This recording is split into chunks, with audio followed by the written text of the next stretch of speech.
Hey everybody, Will Hamilton here, and in this video I'm going to be talking about the Roger Federer Jo-Wilfried Tsonga semifinal match at the Australian Open.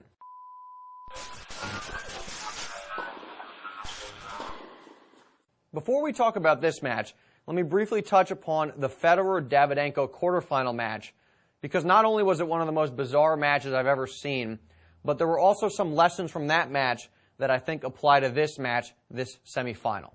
And let's briefly talk through what exactly happened in that quarter. You had Davydenko come out on fire, won the first set 6-2, was running Federer all over the place. He was killing him. He was taking it to him. In the second set, Davydenko immediately got up a break. He was up 3-1, and Federer was serving, and Davydenko had some break opportunities. And they're in a baseline rally, and then Federer leaves the ball a little short. Davydenko moves into the court, has a backhand to win the point, but he dumps it in the net. And from that one miss, Federer ends up holding, and then he wins 12 games in a row on top of that. So he won 13 games straight, literally after that one miss that Davydenko had. So you had an amazing shift in momentum where literally nothing was going Federer's way, and Davydenko was playing out of his mind, to everything going Federer's way and the bottom falling out in terms of Davydenko's level. His game completely fell apart. So why did you have such a big turnaround, and what lesson can we take from that match? Well, early in the match, when Fed had zero momentum, despite this fact, Fed's mental state remained positive and his focus remained there. If you listen to his post-match interview, he said, well, early in the match, I was getting beat, but I was trying to weather the storm and wait for Davydenko's level to drop, because I knew over a 5-set match, I am mentally tougher than Davydenko, and I like my chances despite the fact that I'm not doing too well right now. I expect there to be a shift. So with that positive attitude, what you didn't have was a drop in Federer's performance. Because what you sometimes see is momentum goes against you, mental state suffers, focus suffers, and as a result, your performance suffers. And then it kind of starts becoming self-reinforcing. Then the momentum's even further against you, you get far behind, you lose. But that didn't happen, so when Federer had an opportunity to take control of the match, his performance was he was performing well. So he was in position to capitalize on those opportunities. Well, how about Davydenko? As soon as the momentum shifted against him, something happened here. Maybe his mental state got worse. He certainly lost focus, because you have to try hard at the pro level to lose 13 straight games. And obviously his performance suffered. So we could sort of juxtapose Federer versus Davydenko. Federer, no momentum, mental state focus still there, performance is going to be okay. Or you have Davydenko, momentum's against him, mental state suffers, focus suffers, performance suffers. So Federer is a rock mentally, Davydenko not so much. Well, how does this apply to tonight's match?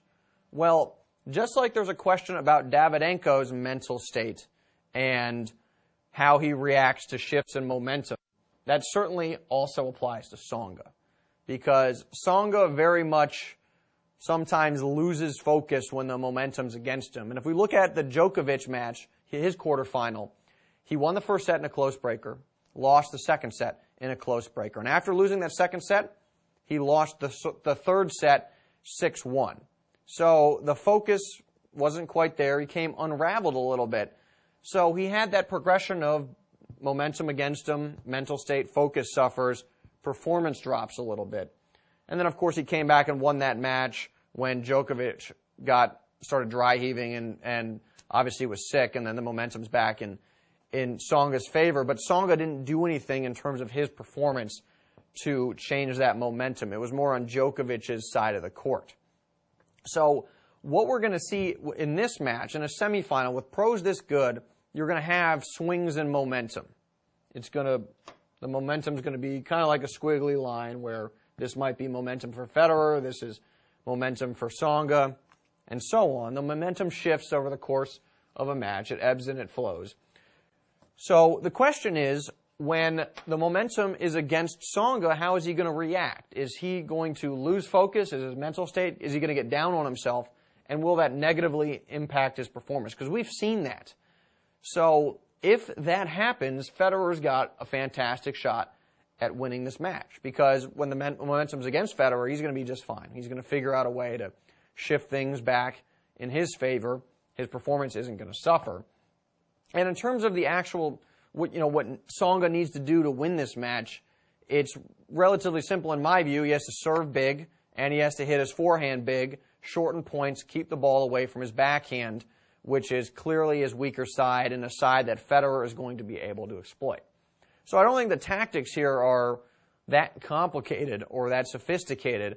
I think the main question is what's going to be the deal with Tsonga's mental state? Is he going to be able to remain focused over 5 sets and be able to execute at a high level? Because if this comes unraveled, then he's going to lose for sure. I mean, he's got no shot if he's not mentally focused the entire match.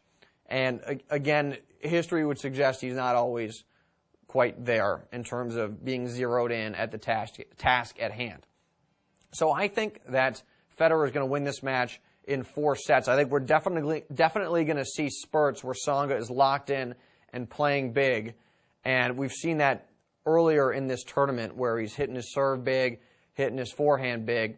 But then you also have situations where Tsonga against Almagro in the 4-set breaker of that match, he's going for second serve aces, trying to hit as hard as he can. And that's just not a very smart play from a tactical perspective. And you could see mentally, that he wasn't thinking straight. His focus wasn't quite there. You shouldn't be trying to blast a serve 130 plus in a huge moment like there when it's just not the highest percentage play. There's other things he could have done to have won that point. So I think Fed wins this match in 4 sets. Again, Tsonga's definitely going to have his opportunities, and he's got such a big game. He's such a talented player that he certainly has the game to give Federer a run for his money. But I think Federer pulls it out in 4 sets. If Federer gets down after seeing the Davydenko match, I have no question in my mind that he's going to be able to just wait it out and twist the momentum, shift the momentum back in his favor. And like we've been doing over the course of the entire tournament, we're giving away some free stuff. We're going to give away a $25 gift card courtesy of TennisExpress.com to the person who can best predict the score of this match. So please rate this video, subscribe to our channel, then post your prediction in the comments below. You have up until when this match starts to make your prediction, so good luck. Want to know the secret to Roger Federer's forehand? Click the link in the description and sign up for our 100% free course.